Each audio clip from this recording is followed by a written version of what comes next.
Retour sur le plateau de réponse avec la suite de notre débat sur la troisième circonscription, le deuxième groupe des candidats de cette troisième circonscription. Alors, nous aurons rejoint sur ce plateau Sylvie Chabougo-Arnaud. Vous êtes candidate Les Républicains. Bonsoir. Bonsoir. À vos côtés, Hubert Kiaba. Donc, vous êtes sans étiquette, mais je vous rappelle que vous êtes aussi le président du collectif de défense mobile. Bonsoir. À vos côtés, Céline Dechelette. Vous représentez la France Insoumise. Bonsoir. Bonsoir. Adrien Baron, vous êtes le candidat investi par le Parti socialiste. Et enfin, Richard Nebor, vous êtes d'Hiver Gauche. Bonsoir. Bonsoir.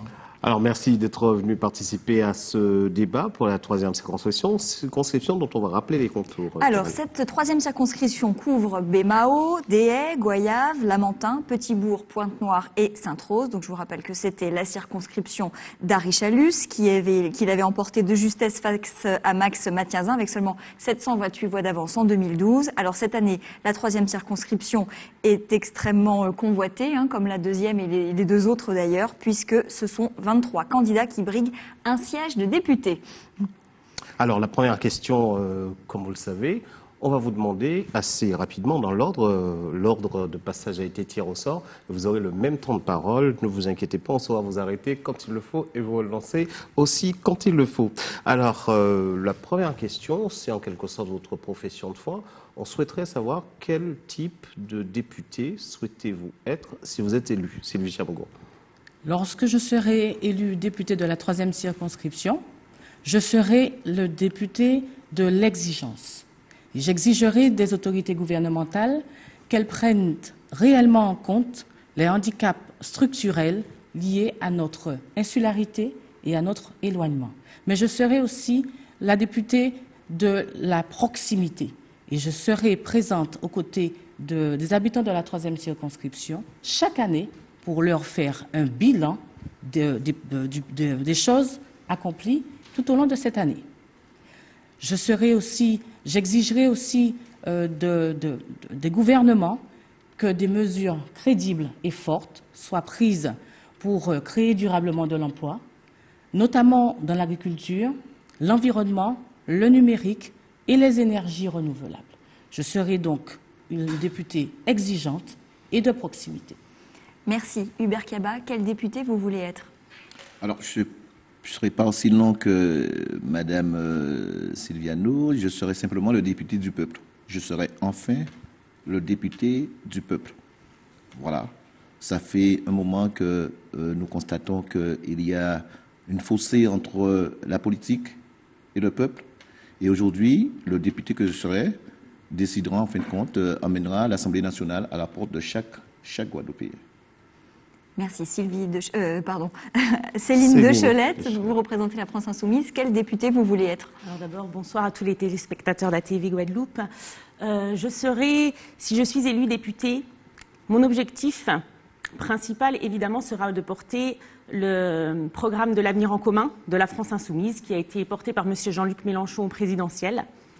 Et je souhaite que les 7833 Guadeloupéens qui ont voté dans la troisième circonscription pour M. Jean-Luc Mélenchon puissent réitérer leur choix envers ce programme qui est l'avenir en commun pour un progrès économique, écologique et démocratique en Guadeloupe comme en France.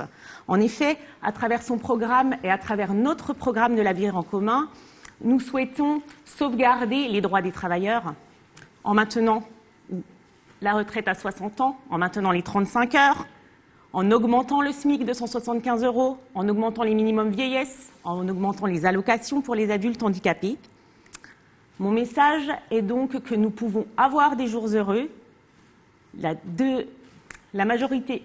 Deuxième majorité de Guadeloupéens a voté pour ce programme en Guadeloupe et je suis sûre qu'ils continueront à le faire durant ces élections législatives pour porter ce programme à l'Assemblée nationale. Car cette élection est une élection nationale. On va voter pour des députés qui représenteront la nation tout entière. La Guadeloupe, évidemment, mais toute la nation. Merci. Adrien Baron, quel député vous voulez être? Bonsoir à tous, bonsoir aux téléspectateurs de la TV. Merci à vous pour ce débat.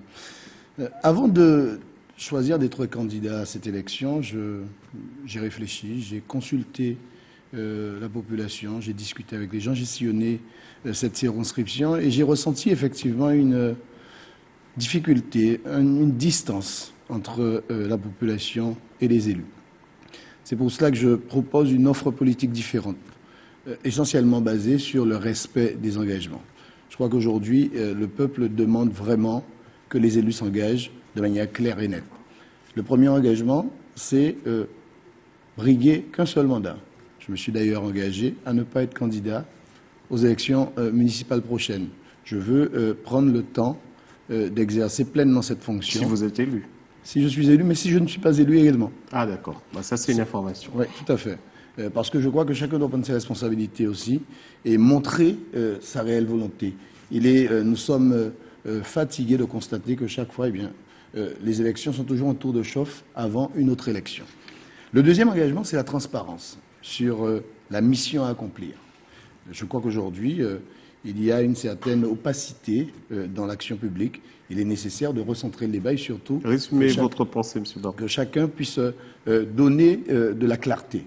Et enfin, être un député au service du peuple et non pas simplement faire en sorte que ça soit une promotion sociale personnelle. Merci. Richard Nebor. Bonsoir et merci de m'avoir invité à cette émission. Je souhaite être un député disponible et utile. Disponible quand je considère que pour être efficace, pour remplir sa mission de parlementaire avec la plus grande efficacité, il ne faut pas se disperser. Il faut, pour se concentrer sur sa mission, il faut disposer d'un seul mandat en tant que, en tout cas, parlementaire, et il faut surtout être présent lors des grands débats pour suivre les affaires, pour pouvoir être en mesure d'assurer la défense véritablement des intérêts de la Guadeloupe. Car il faut savoir que l'incidence d'un texte juridique sur les Outre-mer et pour ce qui nous concerne la Guadeloupe peut se jouer des fois à une virgule près. Donc il faut être présent, il faut avoir un député combatif. Un député combatif pour pouvoir suivre les dossiers. Alors, monsieur, je vous remercie. Vous êtes défini, c'était la question, ce que vous nous disiez dès le départ, quel genre de député vous vouliez être. Ça y est, c'est fait. Et on va passer à la partie actualité, les questions d'actualité qui agitent le débat aujourd'hui. Karen, c'est le projet de loi sur la moralisation de la vie publique. Effectivement, alors c'est le premier texte du quinquennat Macron qui est actuellement préparé par le garde des Sceaux, François Bayrou, et ce projet de loi de moralisation de la vie publique sera présenté en Conseil des ministres le 14 juin. Alors, Sylvie Chamou-Gourano, est-ce que vous pensez que ce texte qui se prépare va dans le bon sens et est une attente des citoyens vis-à-vis de la vie politique française? Mais vous savez, personne ne peut être contre la moralisation de la vie politique. Donc, je dis oui à la moralisation de la vie politique, mais non à l'inquisition. Et je pense que le gouvernement actuel se trompe en voulant instrumentaliser le sujet. Le sujet est très important. C'est un sujet qui est demandé par la population. Cependant, il s'expose à un retour de flamme. Puis, comme on le voit aujourd'hui, nous voyons que certains membres du gouvernement essuient un peu ce genre le retour de flamme. Donc, oui à cette moralisation de la vie politique, parce qu'il va falloir moraliser la vie politique. Pour autant, je pense qu'il ne faut pas jeter l'opprobre sur les politiques. Il y a des politiques Alors, dans le texte même, qu'est-ce que vous êtes prêt à soutenir dans ce qui est annoncé, en quelque sorte, parce qu'on connaît des ensembles de dispositifs que Emmanuel Macron lui-même souhaiterait voir passer. Qu'est-ce qui vous plaît, qu'est-ce qui vous dérange? Alors, je vais regarder attentivement le texte. Pour autant, les Républicains proposent une diminution du nombre de parlementaires. Le parti Les Républicains a fait beaucoup de propositions et donc on verra est-ce que ces propositions... Dans ce texte-là, c'est prévu aussi. Tout à fait. Donc, un mandat, deux mandats. Deux mandats, tout à fait. Et donc on verra dans quelle mesure le texte qui sera proposé rentre dans ce que nous estimons être bien. Alors Hubert Kiaba, est-ce que vous êtes favorable à cette loi sur la moralisation de la vie publique et politique? Alors, juste avant de répondre, je regardais le précédent débat dans notre salle tout à l'heure. J'ai souri, je tiquais un peu parce que lorsque vous avez posé la question, j'ai vu un peu Monsieur Toribio qui est un peu crispé. Et lorsque vous avez posé la question, en tout état de cause, je dis que lorsqu'on pose cette question-là, on n'aurait même pas dû effectivement se poser la question. Tout le monde dira que nous sommes pour la moralisation. Mais quelle moralisation? Quelle morale là?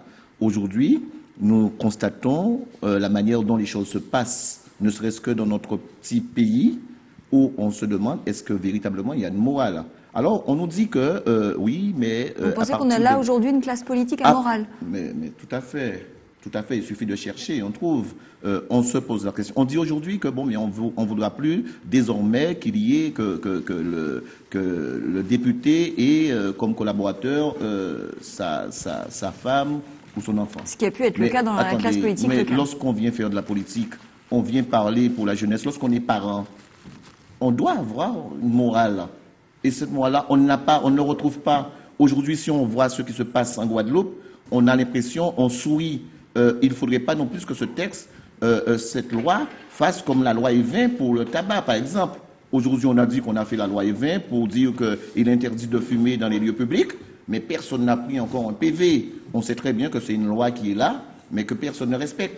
Et donc, par conséquent, pour résumer, vous êtes pour? Je suis pour, mais fût-il à la tête qu'on sache véritablement comment faire respecter. Il ne faudrait pas que ce soit une loi que lorsqu'on a envie de brimer, eh bien, on brime. Regardez ce qui se passe aujourd'hui à l'actualité à Saint-François.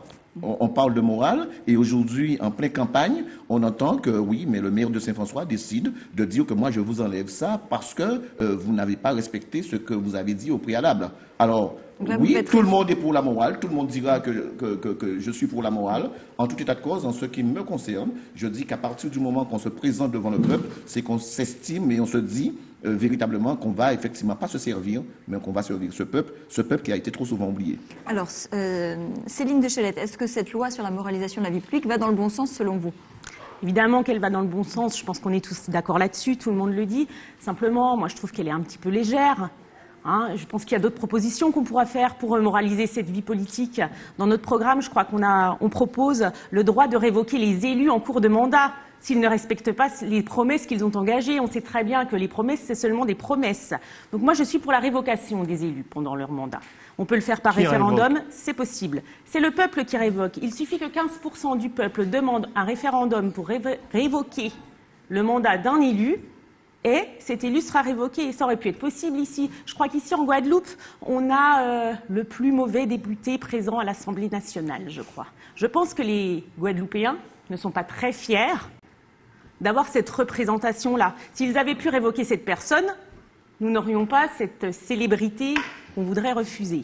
Je suis donc pour ça, pour cette moralisation, mais plus le gouvernement Macron, pour moi, ne va pas assez loin dans la moralisation de la vie politique. L'ensemble des députés... Enfin, des députés, voilà le lapsus révélateur. Des candidats France Insoumise, oui, excusez-moi. L'ensemble des députés France Insoumise ont signé la charte éthique d'anticorps, pardon. Cette charte éthique, elle demande que quelqu'un qui se présente n'ait pas de condamnation sur son casier judiciaire. Je suis fonctionnaire, moi, de l'État.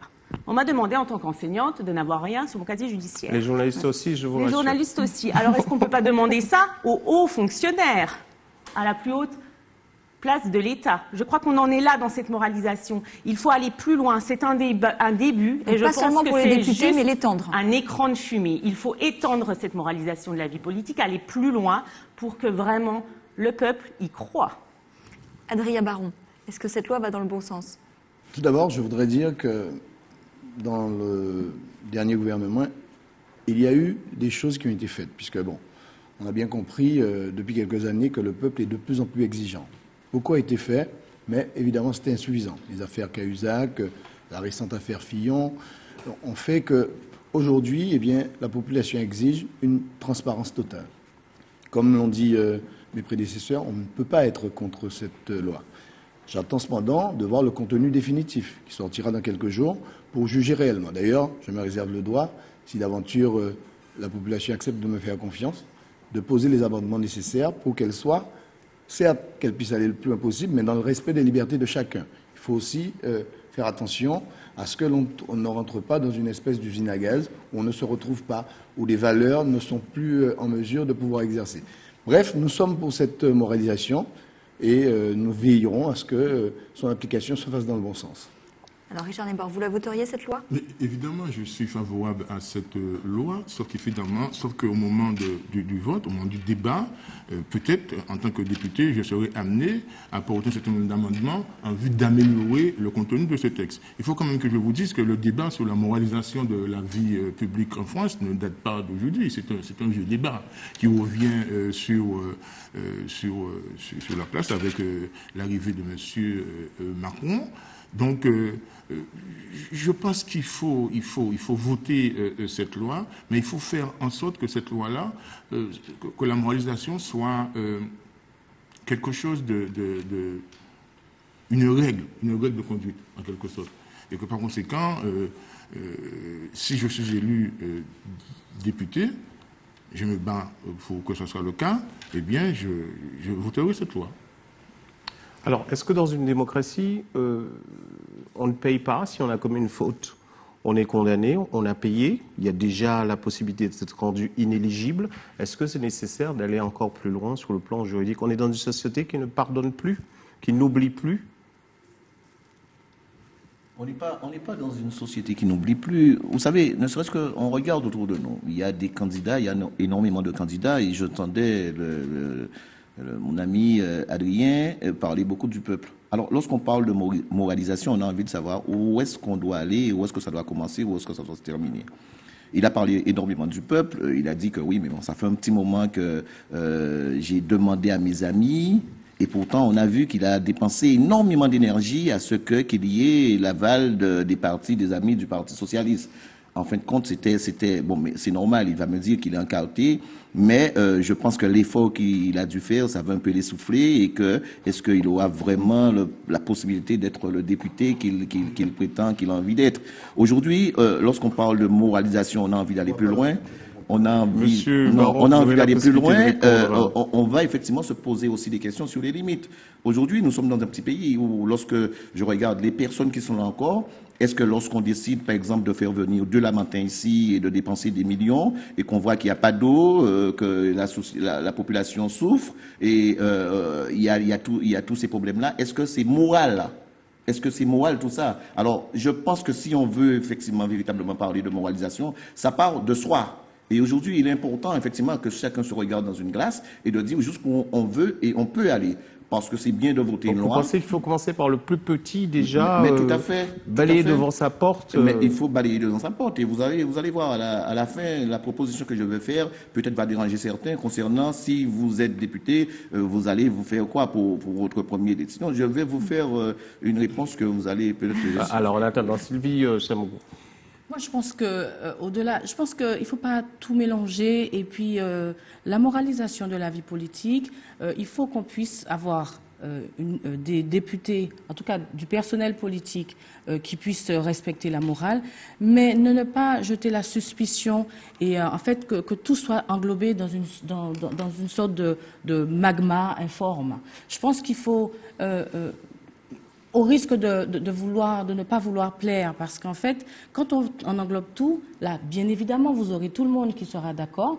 Pour autant, vous n'aurez pas fait avancer les choses. Donc, que ce soit clair, que ce soit précis et que ça respecte aussi les libertés fondamentales. La France insoumise, on ne risque pas d'aller vers une sorte de chasse aux sorcières, de pureté? Non, je ne pense pas. La France insoumise, on dit ce qu'on fait et on fait ce qu'on dit. Si on est représentant d'une population, représentant de la nation, on se doit d'être exemplaire. Moi, c'est ce qu'on me demande dans mon métier. Je suis enseignante, je suis l'exemple, l'exemplarité.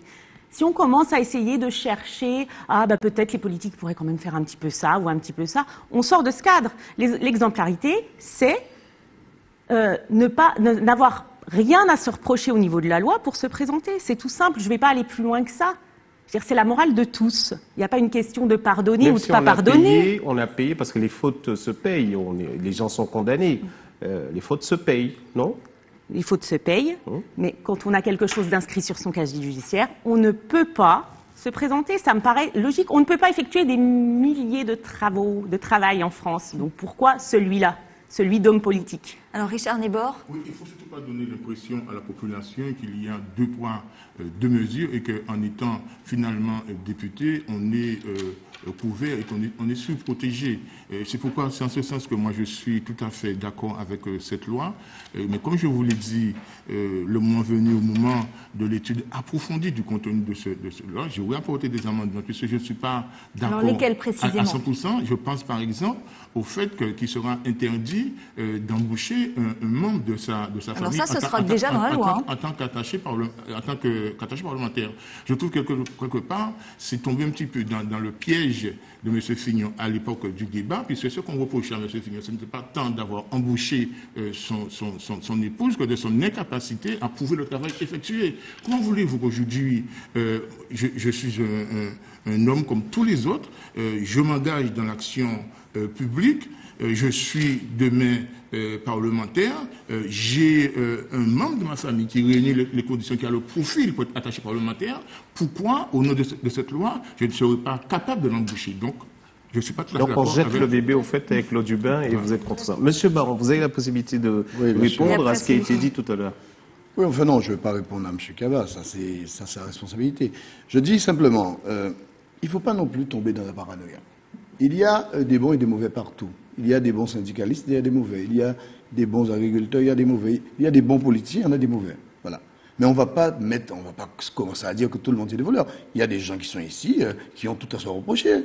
Attendez, si vous voulez, on peut l'étaler. Donc il faut arrêter aussi de faire croire qu'on est toujours blanc-seing en voulant défendre une forme de netteté qu'on n'est pas capable d'assumer soi-même. Moi, je dis simplement, aujourd'hui, il y a la justice. Il y a la justice.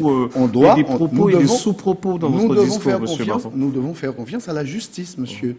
Et en l'occurrence, lorsqu'il y a une affaire, comme celle qui est apparue aujourd'hui, comme d'autres, eh bien, la justice fait son travail. Donc un député doit être injusticiable comme une autre. Comme tous les autres, comme bien un sûr. autre. Non, sauf qu'il est couvert par une immunité. L'immunité parlementaire. Ah ben oui, non mais cette immunité, attention, cette immunité, dès lors qu'il y a des faits qui sont avérés, eh bien, elle est levée. Non, donc, pas là-dessus, forcément. pas Il faut que l'Assemblée autorise des mesures contre le député. L'Assemblée peut ne pas bien sûr, donner... Bien sûr, mais attendez, aujourd'hui, en plus, avec le contexte actuel, qui aujourd'hui peut se permettre de dire, bon, on va protéger quelqu'un pour qui des faits sont clairement avérés. Mais on ne peut pas non plus tomber dans une espèce de chose où on dit, bon voilà, tous les politiciens sont des mauvais, tous les politiciens sont des voleurs. Je vous rappelle tout de même que nous avons les élus que le peuple a choisis.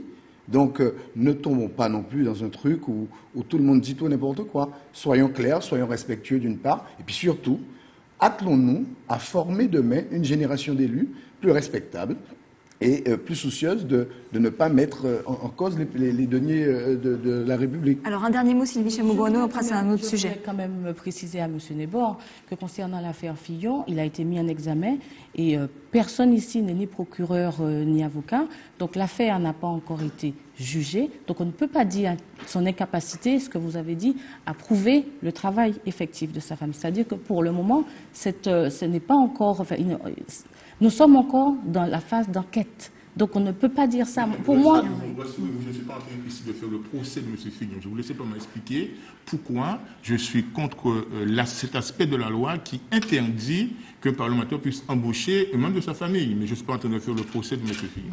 Alors, sur ça, je voulais juste dire un petit mot et rassurer, effectivement, et dire qu'à travers l'exemple que j'ai pris, Mme Chamogouano vient effectivement de démontrer quelque chose que je voulais expliquer lorsque j'ai parlé d'Adrien Baron. Aujourd'hui, Mme Chamogouano est là. Elle se présente en tant que députée. Elle est en train de défendre M. Fillon. Pourquoi? Parce que M. Fillon est un éminent dirigeant de son parti. Et c'est pareil. Moi, je pense qu'au niveau de moralité, on a effectivement envie d'être député de la nation, que je pense que c'est une responsabilité sérieuse. Il faut véritablement, je pense que ne serait-ce que pour se présenter, qu'on ait eu l'occasion de se mettre à la disposition de la population. Et que lorsqu'on se bat, que ce soit pour M. Mélenchon, parce que je ne connais pas madame, et je suis de la 3e circonscription. Mais lorsqu'on débarque et on vient parce qu'on veut surfer sur la popularité de M. Mélenchon ou alors sur la popularité de M. Lurel ou X ou Y, je me pose des questions sur le député qu'on sera lorsqu'on arrivera à l'Assemblée nationale. C'est pour cela que je parlais, effectivement, lorsque je dis que, je comprends, rien dans un parti, il faut qu'il y ait l'aval de son parti. Mais c'est valable aussi pour madame qui est à ma droite et que c'est valable aussi pour madame Chamogouano qui est à ma gauche. Je veux dire que ce sont de vrais candidats. Non, ce sont de vrais candidats. Alors. Ce sont de vrais candidats, mais si on a posé une question au niveau de la moralité, mais je dis que lorsqu'on est un député et qu'on a envie qu'on siège à l'Assemblée, on doit quand même on doit être capable de dire ce qu'on doit dire, et pas que ça doit venir de plus haut. Et que très souvent, on pollue effectivement la Guadeloupe, eh bien avec des... Alors, vous allez consommer tout votre temps de parole sur ce sujet. Un dernier mot et on passe à un autre sujet. Rectifier, il n'était pas question de défendre M. Fillon. M. Fillon, je pense, a les avocats suffisamment intelligents pour pouvoir le défendre. Simplement, je voulais rappeler, préciser, parce que dans ces choses-là, il faut être précis. Il ne faut pas, comme je le disais tout à l'heure, englober tout dans un magma juste pour pouvoir plaire à la population, parce qu'à la limite, on peut tous le faire. On peut tous dire, oui, tout le monde est mauvais, tout le monde est pourri, mais... Le problème, c'est que la démocratie n'aura pas gagné. Donc, je ne défendais pas M. Fillon, je remettais les choses à leur place, tout simplement. Parce que M. Fillon a les avocats. Monsieur, justement, un petit mot de madame, après Adrien Baron, et on passe à autre chose. Monsieur Kiaba me dit qu'il ne me connaît pas, je ne le connais pas non plus personnellement. Pourtant, je suis dans la circonscription depuis une vingtaine d'années. En tant qu'éducatrice spécialisée, en tant qu'enseignante, j'ai travaillé à Bémao, j'ai travaillé au Lamentin. Je le connais, mais je le connais par les médias. Je ne le connais pas personnellement. Il ne me connaît pas non plus. Je n'ai pas été médiatisée auparavant. Je n'avais pas un métier qui me permettait de l'être et je ne le voulais pas. Je suis médiatisée maintenant puisque je suis candidate, simplement. Il me dit que je ne peux pas parler en mon nom, a priori, que j'ai besoin d'un aval national, c'est ce que vous avez dit, pour pouvoir parler. Effectivement, vous avez fait référence. Je vous ai laissé parler, Monsieur Kiaba. J'aimerais que vous puissiez me laisser aussi le faire. Effectivement, je parle au nom de tous les insoumis français et guadeloupéens. Nous avons un programme, vous le savez, Monsieur Kiaba, quand on va à l'Assemblée nationale, on ne peut pas être seul, on ne peut pas être isolé. Pour avoir un poids, pour pouvoir amender des lois, pour pouvoir contrer un gouvernement, ou alors l'encenser, pourquoi pas, il faut être dans un groupe parlementaire. Mon groupe parlementaire sera constitué des députés de la France insoumise, c'est évident. Nous avons un programme commun. Il restera un programme commun. Donc, une force d'opposition. Alors, Adrien Baron, un dernier mot sur ce sujet. Je voudrais faire plaisir à mon ami Hubert Kiaba pour lui dire, oui, c'est vrai, je suis fier de mes pairs, je suis fier d'être soutenu par le Parti Socialiste, par le PPDG, soutenu par Josette Borel-Incertain, soutenu par Victorin Lurel, soutenu par le maire du Lamentin, le maire de Sainte-Rose, le maire de Pointe-Noire. Voilà. Et ma suppléante qui est, mon cher ami, dans la majorité, le maire de Sainte-Rose, le maire de Pointe-Noire, le maire du Lamentin. Non, le maire voilà, le maire de Pointe-Noire, il soutient qui, toi? Non, mais c'est facile de le dire. Donc voilà, alors toi tu dis ce que tu veux, moi je dis ce que je veux. Bon, d'accord. Voilà. Et donc je suis fier de cela. Et là-dessus, je crois que nous devons être fiers des valeurs de notre pays et ne pas cracher dessus. Voilà. Maintenant, il faut s'améliorer, c'est vrai. Nous sommes vers ce chemin. Alors, Monsieur Baron, c'est pas chacun dit ce qu'il veut. Essayons d'être clairs pour dis les choses comme elles En sont. tout cas, le deuxième gros chantier de ce gouvernement après la loi de la moralisation qui va être présentée quand même le 14 juin. Donc, il y a la loi d'habilitation pour réformer le code du travail. Par habilitation. Alors, cette réforme du Code du travail suscite beaucoup de commentaires. On va un petit peu bouleverser l'ordre du tirage au sort, parce que M. Nebor, vous avez beaucoup de retard. Alors, c'est par vous qu'on va commencer ce chapitre. Est-ce que vous êtes partisan de cette réforme du Code du travail? Est-ce que vous pensez que c'est un élément nécessaire pour débloquer le marché du travail? Alors, la question est formulée d'une manière particulière. Je dirais que je ne suis pas hostile à l'idée de revisiter le Code du travail. Mais c'est un document tellement précieux qu'il faut le toucher à la limite avec des mains tremblantes. Monsieur Macron a la volonté, d'après sa déclaration, de faire sauter les verrous qui bloquent l'emploi en France. Alors, dans le discours, moi, je suis d'accord, mais maintenant, il faut voir quels sont les moyens qu'il compte mettre en œuvre pour parvenir à cet objectif. Il s'agit de trouver un juste équilibre entre la défense permanente des salariés et la possibilité qui est donnée aux employeurs de pouvoir créer des emplois sans avoir à craindre toutes les conséquences liées à la papasserie administrative quand il s'agira demain ou après, parce que l'entreprise traverse une période difficile, quand l'employeur voudra effectivement, j'allais dire, Licencié. J'aime pas trop le terme licencié, mais en tout Ça cas, fait peur. en tout cas, arrêter le contrat du salarié. C'est une sorte de permis de licenciement, alors. Oui, en quelque sorte. C'est ce que Mais vous enfin, craignez alors, ou c'est ce que vous souhaitez? Non, je dis qu'il faut trouver un juste équilibre entre la défense des salariés et cette possibilité que M. Macron veut donner au patron. Ouais. Donc sur le fait de pouvoir donner plus de portée aux accords de branche et d'entreprise, donc là c'est aussi une proposition que vous pourriez soutenir? Je pense qu'il faut permettre effectivement que les discussions se déroulent sur place et au sein donc des entreprises. En ce sens, je ne suis pas hostile à l'idée que cette idée que défend M. Macron puisse effectivement... Les accords d'entreprise l'emportent sur les accords de branche. Des accords d'entreprise. Mais il y a un bouleversement de la hiérarchie des normes, ce qui peut poser un certain nombre de problèmes dans certaines professions. Je n'en disconviens pas, mais il s'agira pour les responsables syndicaux, pour le patronat, de faire preuve d'intelligence et de trouver précisément le point de convergence qui puisse permettre de régler tous les problèmes qui sont visés par cette loi. Alors, Sylvie Chamou-Gouarno, le projet de loi d'habilitation qui permettra au gouvernement de légiférer par ordonnance est prévu pour juillet. Est-ce que vous, député, vous voteriez cette loi d'habilitation? Alors, concernant l'ordonnance sur la loi travail, j'ai une inquiétude concernant la forme et une autre inquiétude concernant le fond. Concernant la forme, d'abord, l'ordonnance est un peu comme le 49.3. C'est-à-dire que c'est une arme nucléaire institutionnelle.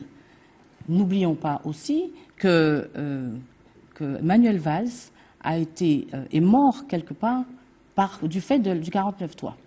Concernant le fond, pour moi, cette ordonnance vise à renverser la hiérarchie des normes.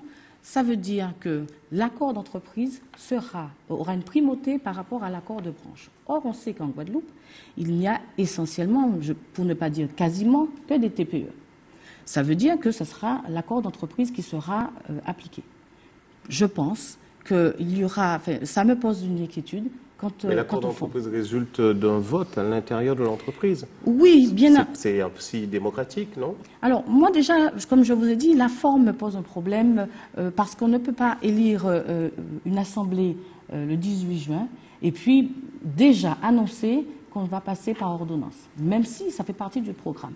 Mais quand même, ayons la décence d'attendre que cette nouvelle assemblée soit mise en place.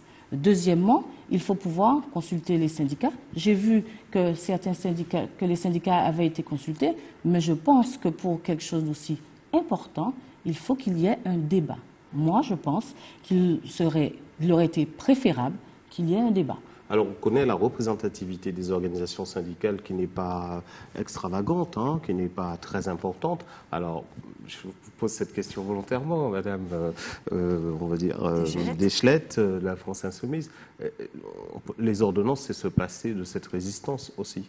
Complètement. Je crois que moi, je suis ni d'accord, et je parle au nom de tous les candidats de la France Insoumise, on n'est ni d'accord sur la forme et ni sur le fond. C'est simple. Maintenant, je pense que M. Macron, peut-être qu'il a peur de ne pas avoir la majorité présidentielle. Et il a raison d'avoir peur. Il n'aura peut-être pas la majorité à l'Assemblée nationale. C'est peut-être pour ça qu'il prévoit tout de suite des ordonnances. Ce sera plus simple pour lui. Je pense que c'est un déni de démocratie. Toucher au Code du travail, ça veut dire toucher aux droits des salariés, toucher à toutes les luttes qu'on a eues, les luttes sociales même en Guadeloupe. Je veux dire, j'étais au défilé du 1er mai avec l'ensemble des syndicats, parce que je suis syndiquée moi aussi. Et je suis persuadée qu'une majorité des Guadeloupéens n'est pas pour la réforme du Code du travail, n'est pas pour que le patron décide s'il doit travailler 39 heures, 40 heures, voire 42 heures, parce que ce sera aligné sur l'Europe, évidemment, on parle même plus des 35 heures, ça sera 39, voire 42. Nous sommes pour le maintien des 35 heures, voire même la réduction des temps de travail, parce que nous espérons et nous pensons que ce sera plutôt travailler moins pour travailler tous.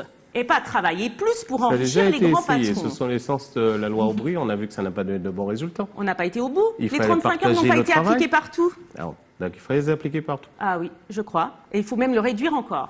Mais on cherche à faire les économies sur les salariés. Ça augmentera peut-être le temps de travail des enseignants. Ça pourrait augmenter le temps de travail des enseignants, les 35 heures. Mais quel est le temps de travail des enseignants? Est-ce que vous le savez seulement? Il y a le temps de présence devant élèves, mais tout le travail à côté. Vous savez, je suis à plus de 35 heures. Ça, c'est sûr. J'en suis certaine.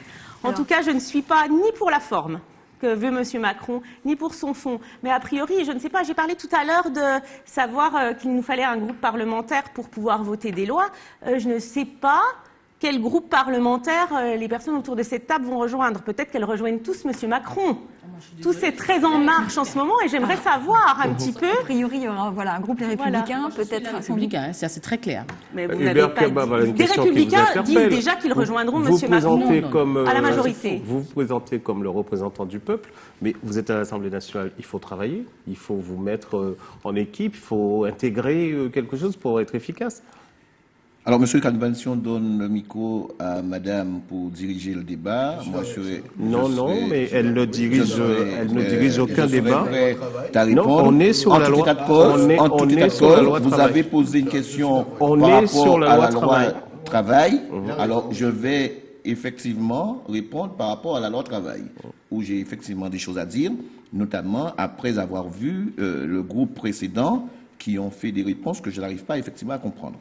Aujourd'hui, alors que Madame dise que oui, mais ça dépend, 49.3, ordonnance.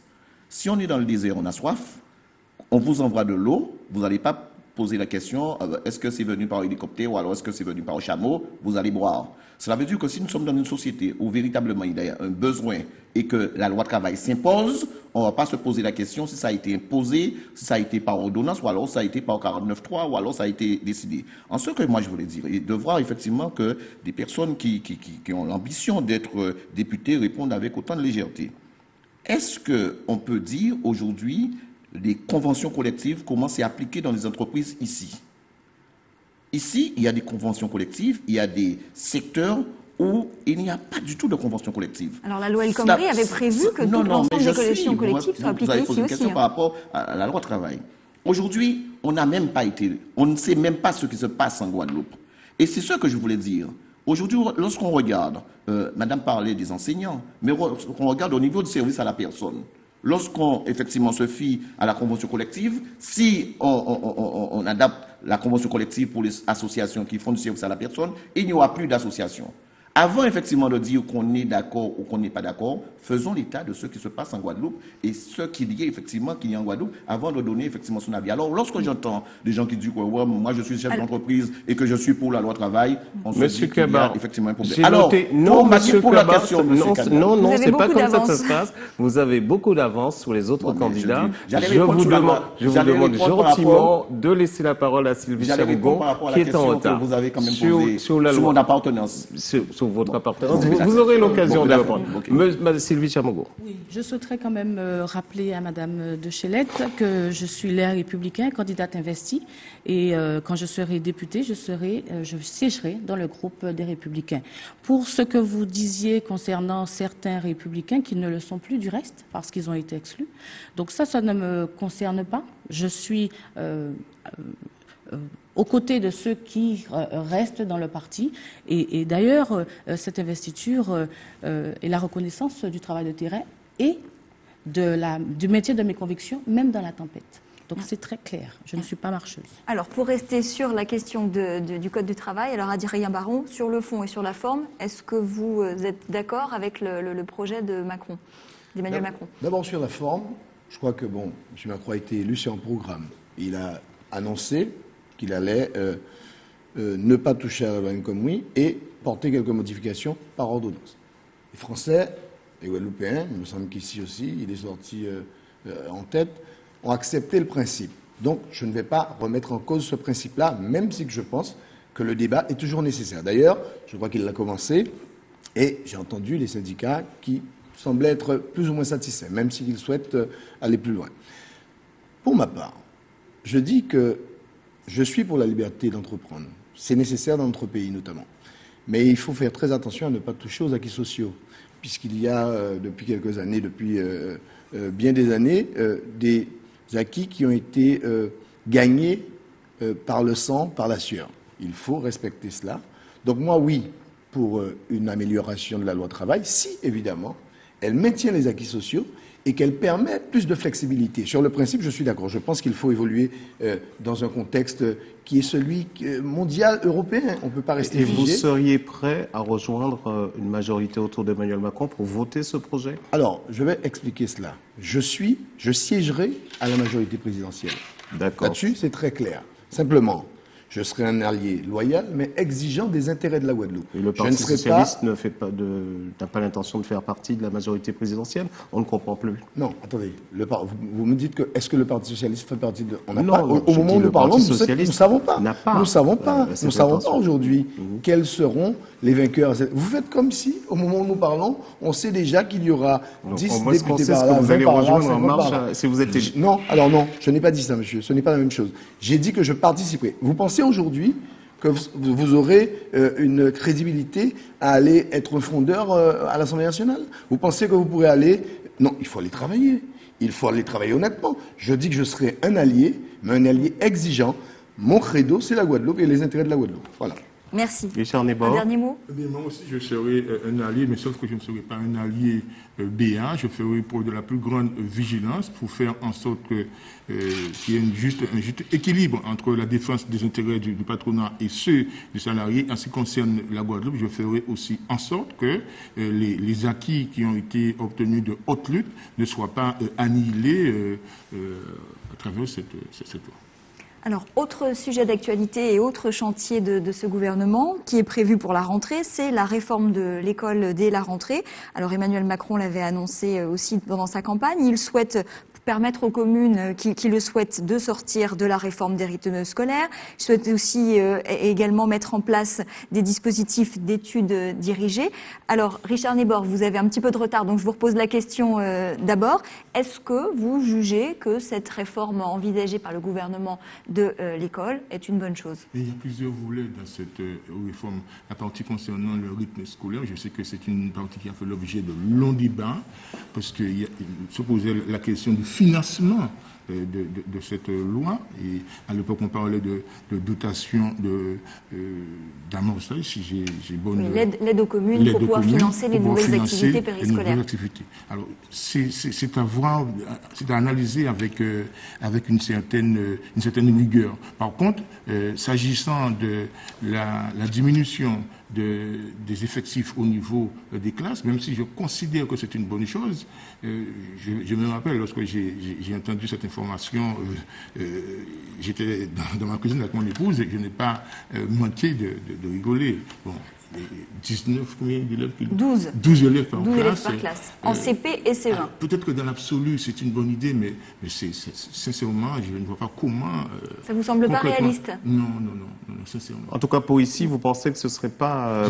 pourtant, beaucoup se plaignent du nombre d'élèves par classe. C'est nécessaire. Oui. Hein, c'est nécessaire. Mais maintenant, je me pose la question, comment il va faire pour pouvoir mettre en œuvre cette loi, puisque c'est pas gratuit. Ça veut dire qu'il faudrait multiplier le nombre de classes, il faudrait multiplier aussi le nombre d'enseignants, et pour cela, il faut un budget. Donc, encore une fois, pour qu'il n'y ait pas de malentendu, je ne suis pas contre, mais il faut dire des choses qui soient réalistes. Alors, Voilà, pour qu'on se représente bien les choses, donc on a 350 écoles primaires en Guadeloupe et il y en a 92 qui sont dans ce fameux réseau d'éducation prioritaire, dont certains réseaux renforcés. Donc voilà, ça concernerait les dédoublements des classes de CP et CE1 dans 92 écoles du département. Sylvie Chamogon.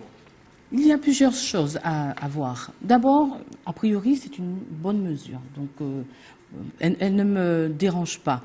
Sauf que, première chose, c'est uniquement pour le primaire et pour les petites classes. Pourquoi ne pas envisager d'étendre ça? Première chose.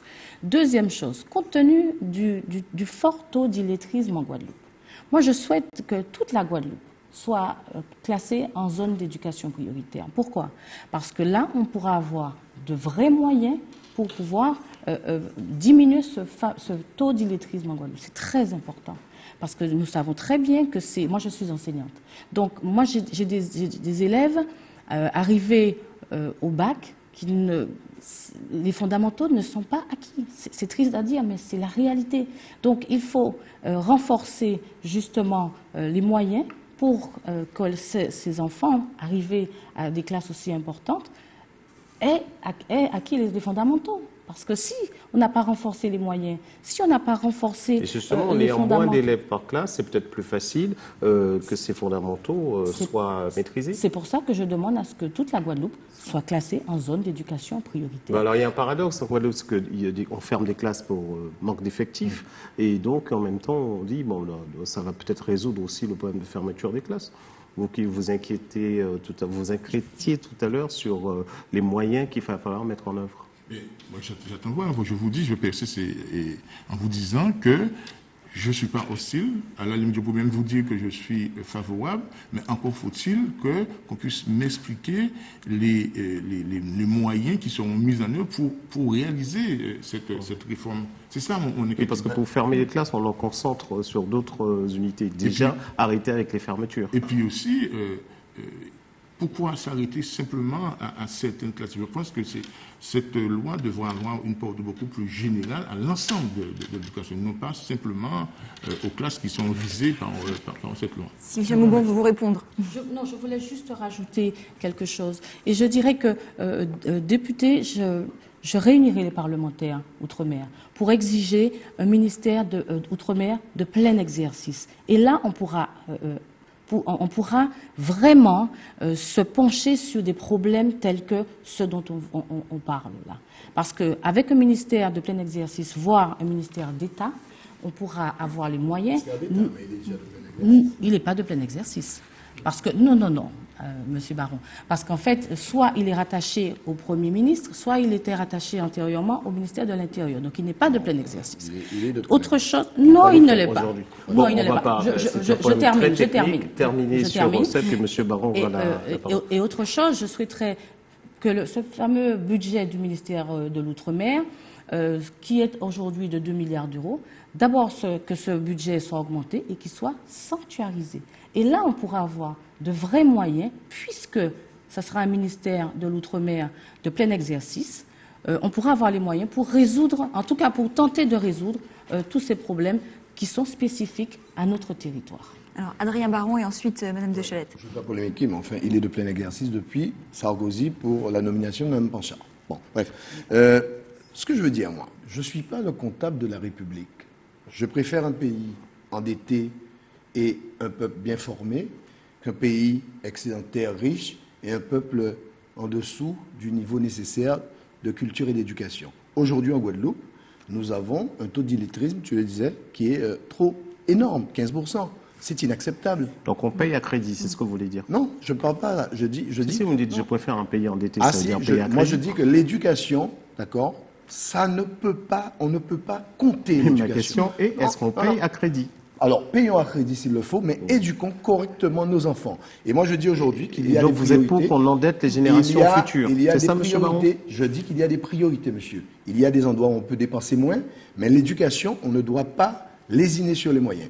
Il n'est pas acceptable. C'est déjà le deuxième poste du budget après la dette. Mais alors, qu'il soit le premier, s'il le faut.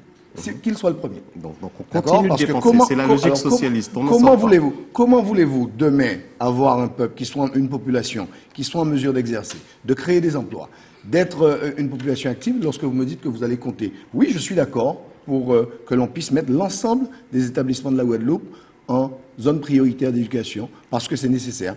Et je suis d'accord aussi que si ça permet d'empêcher la fermeture des classes, eh bien oui, j'y suis favorable. Alors, Céline Delchade, vous êtes aussi enseignante. Vous partagez la position d'Adrien Baron? Je vois que tout le monde est pour que l'éducation soit mise au centre des politiques. Pour ça, il faut des moyens. Vous parlez tous que vous êtes d'accord que la Guadeloupe soit classée zone d'éducation prioritaire. Je suis évidemment pour que toute la Guadeloupe soit classée zone d'éducation prioritaire parce que c'est comme ça qu'on aura des moyens en Guadeloupe pour faire avancer l'éducation de nos enfants. Simplement, Madame Chabougon dit qu'elle est pour cela. Malgré tout, elle fait partie d'un parti politique, les Républicains, qui a supprimé, je crois, 173 postes d'enseignants en Guadeloupe durant son quinquennat. Monsieur Macron veut, lui, faire des classes de 12 CEP et 12 CE1 dans la zone d'éducation prioritaire. Pourtant, il veut supprimer 120 000 fonctionnaires. Donc, moi, je veux bien faire des classes avec 12 enfants, et qui sera devant ces classes? Alors, on a un système qui fonctionne en Guadeloupe, une mesure qui fonctionne bien, qui est le plus de maîtres que de classes. Cela fonctionne ici depuis 4 ans. Monsieur Macron veut faire table rase sur ce dispositif pour donner les enseignants qui étaient dans les plus de maîtres que de classe et deviennent ces enseignants qui seront dans les classes de dédoublés, sans faire de bilan de ce dispositif qui était de plus de maîtres de classe. J'ai beaucoup de collègues qui en font partie de ce dispositif. Il commence à porter ses fruits, notamment sur l'illettrisme que vous évoquez. Pourquoi? Parce que ce sont des enseignants qui vont dans les classes de collègues, qui prennent un groupe d'enfants qui ont des difficultés particulières et qui font travailler ce groupe d'enfants. Si on enlève ce dispositif, on ne lutte plus contre l'illettrisme, c'est clair. Et on n'a pas plus d'enseignants puisqu'on déplace simplement ces enseignants-là vers le dédoublement des classes. Donc je trouve l'idée de M. Macron bonne. Maintenant, il faut mettre les moyens. Il y a un autre problème aussi en Guadeloupe. On dédouble les classes. Je fais vite. On dédouble les classes, mais les communes ont-elles les moyens de fabriquer ces salles de classe? Oui, c'est ça. Il faut le voir. Baïf, ce n'est pas notre circonscription, mais c'est Baïf qui est la zone d'éducation prioritaire la plus grande. À Baïf, il n'y a pas de place actuellement dans les écoles pour dédoubler les CEP. Donc moi, je veux bien toutes ces mesures, elles sont belles, mais il faut mettre la place et les moyens en face. Alors, simplement, je ne serai pas très long, je vous promets, le député que je serai essaiera de comprendre et posera des questions. Et tout président que M. Macron sera, je pense qu'il me faudra effectivement être convaincu avant de voter quoi que ce soit. Aujourd'hui, il y a deux sujets où je souhaiterais effectivement des questions. Alors, lorsque j'ai entendu pendant la campagne M. Macron dire, par exemple, je vais enlever la taxe d'habitation, donc ce sera pour un certain nombre de foyers. Plus de taxe d'habitation. Je pense qu'il y a un maire qui a posé la question, ça sera remplacé par quoi pour la commune? Et lorsque je l'ai entendu dire par la diminution d'un certain nombre de postes de fonctionnaires, je n'ai pas été convaincu. Parce que comment expliquer que les communes qui sont en difficulté perçoivent véritablement, et aujourd'hui j'entends pas les politiques en Guadeloupe se poser des questions par rapport à cela. La deuxième chose, c'est qu'aujourd'hui, on nous dit que oui, on va effectivement faire des classes à 12. Mais comment ça va être fait? Et jusqu'à maintenant, on n'est pas convaincu par rapport au poste. Madame, effectivement, le disait, mais j'entends tout le temps les syndicats qui posent des questions par rapport à la diminution, mais à tout le temps des postes au niveau de l'enseignement. Et aujourd'hui, jusqu'à maintenant, il ne nous a pas été expliqué la manière dont on va trouver effectivement des postes. Alors, merci Hubert Cabera. Donc, on va passer à une autre rubrique de l'émission qui s'intitule le député que vous voulez être. Alors, ça va être dans l'ordre du tirage au sort. Sylvie Chamougon, quelle proposition de loi, que souhaiteriez-vous porter à l'Assemblée nationale si vous êtes élu? Alors, je travaille avec des experts et nous sommes en train de préparer une proposition de loi dès l'instant où je serai élue pour modifier le mode de calcul de la dotation globale de fonctionnement pour ce qui concerne les collectivités outre-mer. Pour que ce mode de calcul prenne en compte... Eh bien, on a compris, donc, une loi... Alors, une grande loi sur... Mais allez-y, parce que le temps court. Prennent en compte que le mode de calcul prenne en compte les handicaps structurels liés à notre insularité et à notre éloignement. Hubert Cabera. Alors, je vais être encore une fois très court et je vais étonner certains, quoique je pense que tout est urgent et tout a mérité effectivement d'être traité. Mais je dirais que je commencerai à travailler sur une loi pour que les maires qui sont au pouvoir ne puissent pas être détenteurs des indemnités des élus et avoir des bénis oui effectivement à leur merci.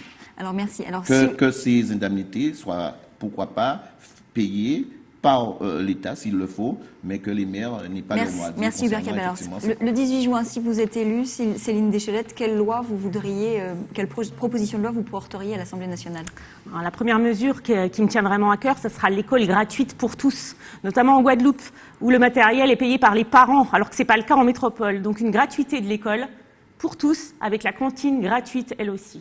Alors Adrien Baron, quelle sera votre proposition de loi? Conscient que la vraie richesse d'un pays, c'est la formation de ses hommes, je proposerais d'étendre l'alternance à l'université, puisqu'aujourd'hui elle est certes reconnue au niveau des BTS, mais enfin, une loi qui permettrait de l'étendre au système universitaire permettrait certainement une meilleure formation de nos hommes. Merci. Et enfin, alors moi, favorable à ce que j'appelle une démystification de l'élu et dans la lignée donc de la loi sur la moralisation, j'aimerais être porteur d'une loi de manière à ce que le député soit perçu comme tout contribuable, comme tout justiciable. Pour simplifier voilà, c'est ça. la vie d'un député. Absolument. Alors voilà, donc nous sommes arrivés à l'heure de la conclusion. Vous avez une toute petite minute pour vous adresser aux électeurs de la 3e circonscription. On reprend encore l'ordre du tirage au sort. Sylvie Chabogon. Chers compatriotes de la 3e circonscription, je suis la candidate investie par les Républicains et le Centre à l'occasion de ces élections législatives dans la 3e circonscription. Je porte un projet clair et exigeant, notamment dans l'agriculture, les énergies renouvelables et le numérique. Mais il faut aussi d'un vrai renouvellement de la classe politique. Il faut du sang neuf. Je suis le souffle nouveau et je compte vous convaincre de ma détermination à vaincre les difficultés que nous connaissons au quotidien. Merci Madame Chamougon. Alors Hubert Kiaba, pourquoi voter pour vous le 10 juin? Alors, je m'adresserai aussi aux habitants de la 3e circonscription pour leur dire que je me suis présenté à ces élections et je serai effectivement le député que j'ai dit au début. Mais je pense qu'il est important aussi que je signale aux habitants de la 3e circonscription que j'ai 30 années où je suis à la disposition de la population, où je suis aux côtés de ceux qui n'ont pas de voix. Le candidat de ceux qui souffrent. Et par conséquent, je ne serai pas effectivement ce député qui vient vous dire et vous courtiser et vous plaire et vous dire que je ferai. C'est le député qui dit que j'ai fait et je poursuivrai. Allez-y, c'est à vous. Bien évidemment, je serai le député qui défendra le programme L'Avenir en commun de la France insoumise à l'Assemblée nationale. Et pour cela, je le ferai dans le cadre de la transition écologique, évidemment, pour une école de la mer en Guadeloupe, parce qu'on n'en a pas parlé du tout. On est entouré de mer et je serai pour ça, pour éradiquer les problèmes économiques par l'économie par la mer. Voilà la députée que je serai, parce que je pense que l'idée est venue que la Guadeloupe sera insoumise, j'en suis sûre. Merci beaucoup. Adrien Baron, pourquoi voter pour vous le 10 juin? Mes très chers compatriotes, avec ma suppléante, Jacqueline Belfort, élue du Lamentin, de la majorité municipale du Lamentin, je vous demande de nous faire confiance. Je vous demande de nous aider à nous mettre à votre service. Je souhaite que ce mandat soit celui de l'excellence. Je vous demande de nous faire confiance. Merci. Richard Nebor, le mot de la fin. Mes chers compatriotes de la 3e circonscription, je m'engage, aidé en cela par mon suppléant, à être, comme vous le souhaitez, un député disponible, mais surtout un député utile. Disponible pour les raisons que j'ai évoquées en début d'émission, car pour pouvoir suivre les dossiers au niveau de l'Assemblée, pour être efficace, il faut effectivement être débarrassé de toute contrainte qui serait liée à la possession de plusieurs mandats. Je souhaite être aussi un député utile et à titre... Monsieur Nebor, j'espère qu'on vous a bien entendu. Je vous donne une dernière seconde pour vous dire un dernier mot sur votre conclusion. Et après, c'est fini. Un député utile et en ce sens, je m'engage ici un député devant vous. Utile. Voilà, on s'en tiendra là.